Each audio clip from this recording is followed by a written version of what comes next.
we are here with NetSuite Group Vice President of Product Management, Craig Sullivan, as well as NetSuite Vice President of International Product Management, James Chisham. Thank you both so much for joining us. My pleasure. My pleasure. How's SuiteWorld been thus far?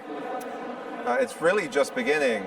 Yeah. Right? It's really just started, so we're still in that kind of, it's definitely busy. We're in that kind of days of seeing everyone and the amazing partners and the expo and colleagues that we still haven't seen Fritz for a whole year. So. I know. It's always exciting. I just have a few housekeeping things to take care of. First of all, quick wardrobe change from you, that little spot there. Yeah, I do that real quick. Wow, impressive. Also, we got a couple Brits here, so I just need to clear something up. Aluminum. No. Aluminium. But it's a different word. So my wife's American, so she points out that you pronounce aluminum correctly because there isn't an extra I.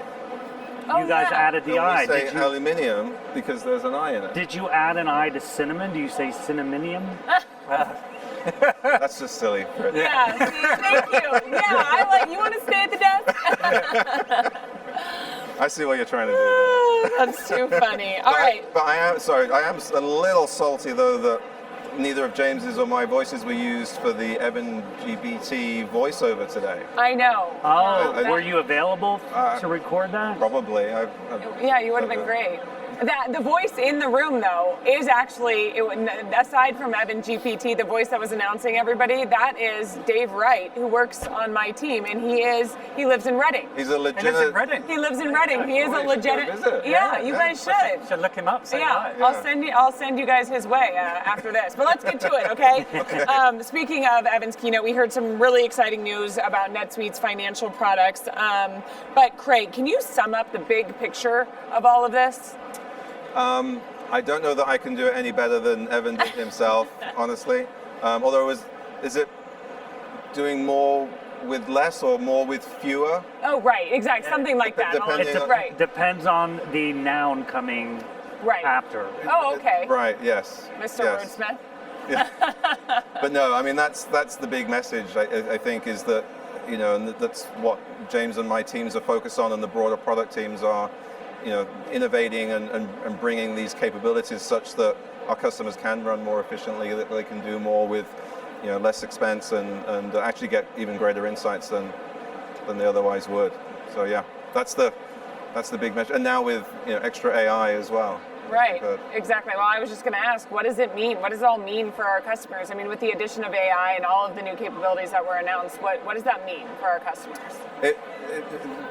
In principle, it means actually that they don't necessarily need to think about the fact that the AI is doing this. It's actually going to be part of just how NetSuite appears and offers these capabilities to them. They're not going to add AI to those capabilities. It's just going to start doing those things. But we're giving them the option to understand the recommendations, understand where the recommendations have come from, and still having control over the decisions that they're making. So that's a very important distinction about what we're doing here, is leveraging that technology in a way that's understandable and will help them. We had Evan on earlier, and he almost word for word said what you just said. Oh, great. Yeah, so you guys are very much on the same. In fact, are you Evan GPT?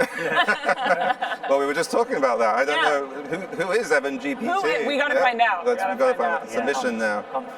I do look forward to the day when AI is just something that starts to appear and does the jobs that it's supposed to do for us, rather than everybody makes it sound like this little sauce we sprinkle on the top and it performs magic.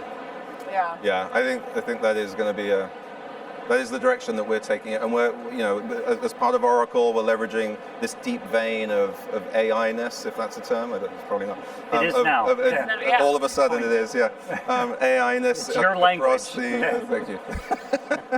Across the entire stack, from the autonomous database through OCI and the generative AI services, and then into NetSuite for the user experience. James, we heard Evan talk about our new capabilities in our e-invoicing. Before we go into the details on that, why has this become important? Why now? Yeah, so over the course of the last few years, particularly, governments and tax authorities have been looking to close the tax gap. So that's tax that they're trying to collect or it's not recorded. As an example, in the EU alone, they estimated in 2020 that tax gap was 93 billion euros. Well, So those tax authorities and governments are on a digital transformation process. They want to make that better. They want to be able to collect taxes and do that digitally. So that's really what's driving it, and the compliance required for that. so how is our electronic invoicing solution helping with that? Yeah, so we've had electronic invoicing in NetSuite for a number of years, and we've been solving for customers in Brazil, Mexico. So it's an iteration, and so what this new announcement does for us really gives NetSuite customers a single point from a NetSuite transaction through to a global network, and that's up to 60 countries currently. And as we heard this morning, that's going to go up to about 150 countries by 2025. So we wanted to be ready, and we wanted to make it simple and easy for our customers to do that. It can be difficult. We wanted to take that away. It's exciting. We're going to have a couple customers on actually tomorrow to discuss some of this, which I'm excited about. DeLeo is one of them, an LAD customer actually, so excited to talk with them. Now, Craig, we also heard about a handful of services being rolled out over time into NetSuite. One in particular is NetSuite Capital, which is very relevant in today's business climate. Can you speak more on that, and also why this initiative is so important right now? Yeah, it's a really good question, and it is a really important new set of capabilities. The situation that exists all around the world in the last couple of years with inflation increasing is that the value of the money that you have right now is depreciating while you have it. And so the opportunity or actually the challenge that businesses have is figuring out how quickly to use that money to drive the next phase of their business. And so NetSuite Capital actually opens up their accounts receivable, their book of business, and allows them to accelerate payment on that, so that they can actually then take that money and apply it to the next sort of procurement or the next investments they want to make to grow the business. So the fact that it's embedded so deeply into the NetSuite product, and the experience is again seamless, and of course that as we look forward, the system will be making recommendations for when that's actually the right thing to do to generate accelerated cash availability is something that we know our customers are looking for, and we're excited to be bringing it to them. Yeah, that's actually, I want to hit on that. I mean, everything that we do, all of the enhancements, everything that we do, even with our updates twice a year, that all comes from customers, right? Like the things that we're adding to the suite are the things that we're hearing our customers need, right? Absolutely. And we'll be talking about that a little bit more without giving too much away in the keynote tomorrow. We speak to customers not just once a year, but throughout the year with various engagements. The learning labs are a great opportunity for the product organization as well as other parts of the team to really sort of hear directly from customers what it is that their challenges are and what it is that they're thinking about. And so we take all of that input, the surveys that we do, and we understand from that what is it that's really making them tick. The quotes that we heard from MedSpeed and from the wonderful wine company that's giving us a discounted wine this week were right down the center of the kinds of things they want to be able to bizarrely do more with less, and actually have better insights and be able to spend more time helping the business. Evan also talked about Benchmark 360. How do you see customers using that type of information? Well, that's pretty near and dear to your heart, isn't it? Yeah. It is. Yeah. He said that to me earlier. Yeah. He's not just a word guy, I guess. Not just a word guy, yeah. But you helped pioneer Brainyard a few years ago, where we provided great tools for customers to understand what was going on in their space and how to compare themselves to peers, what were the best practices, the leading practices that they could employ as part of their implementations. And so really we see that as sort of, it's almost Brainyard 3.0, or we've added a different word and some extra numbers there. So Benchmark 360 really is sort of actually a manifestation of that concept, where now you actually, rather than just reading about this stuff, you're seeing directly in your dashboard how you compare to your peers, based upon industry standard measurements.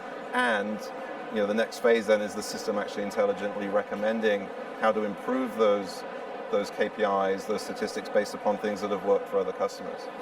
I was just going to ask you about that in terms of even if we just talk about AI or just more intelligence, understanding, all businesses need to understand, they already know how they're doing. They may be improving by 10%, but then they see that others are improving by 20%, 30%, and they want to know more. Right? So being able to pick out some of the things that are, whether it's something like DSO, how are these other businesses so good? What are they doing to drive that metric? How can I take advantage of it? Absolutely. It's interesting to know how they compare with their number. It's even more interesting to know how they can get from where they are today to actually that, that parity or ahead. And so that's where Benchmark 360 sort of takes it to that next level with providing those additional insights and the capabilities to do that. Well, it's incredibly exciting, even though Fritz was involved in it, I guess. Despite Fritz's involvement. Okay, we've hit on it here and there, but James, speaking of AI, we've heard a lot about our AI in our current products, as well as what we have planned for the future. But I'm curious, from an international perspective, what is the sentiment of AI in business? Yeah, so I think the sentiment is similar to the US customers that we're seeing, and this is across all of our international markets that we operate. Businesses, business leaders are trying to consume this tidal wave of talk about ChatGPT and these things developing very rapidly. And so how do we consume that? How do we use that in our own businesses? And it's trying to work through that, and that's what we're seeing in a lot of our international customers. And so everything that we've announced today is really giving those customers a clear path to how NetSuite sees using AI to solve some of the business problems that they may be facing. And if I tie it back to kind of the e-invoicing piece, if I can, we're looking at things like tax transaction anomalies, looking at how we can capture things before we report to tax authorities.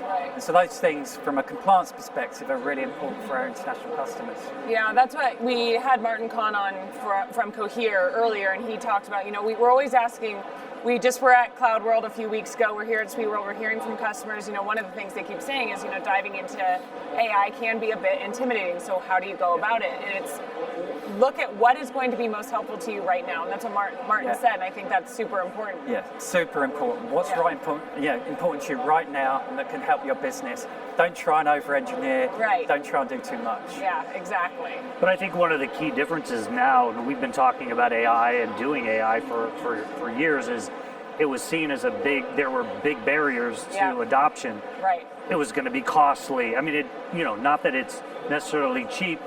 Martin talked about that as well, that what we're trying to build together is something scalable.